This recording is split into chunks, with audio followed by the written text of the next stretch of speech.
menuju dagang seblak, icalan dagang seblak, seblak ceker jeung seblak tulang.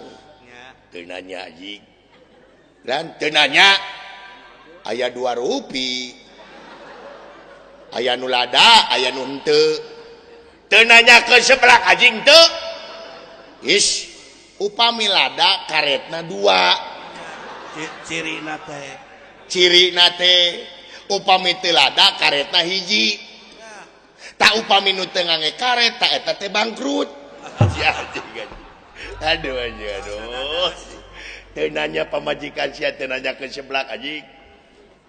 Lalaki jeung awewe pun anak mah alhamdulillah. Kumaha? Nya sakola atuh. Sakola anu ageng lalaki, sakolana teh di PAUD. Nu ageng. Tah, nu alit mah awewe, sakolana teh di SMP.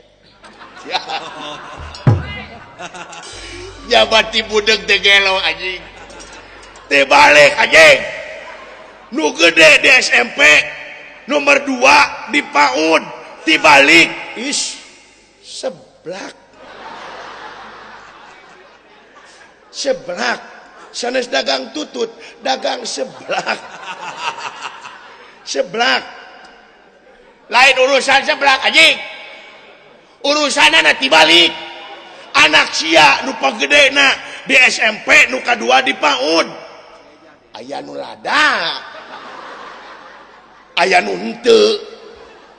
Kumaha karet si kabdi oge. Aduh. Alah urusanana anjing SMP jeung PAUD anjing.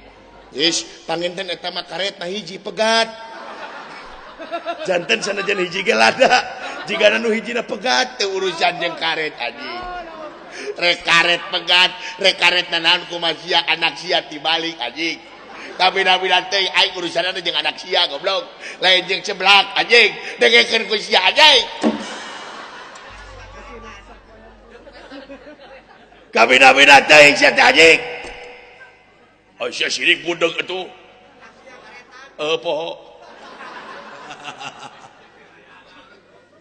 Insyaallah.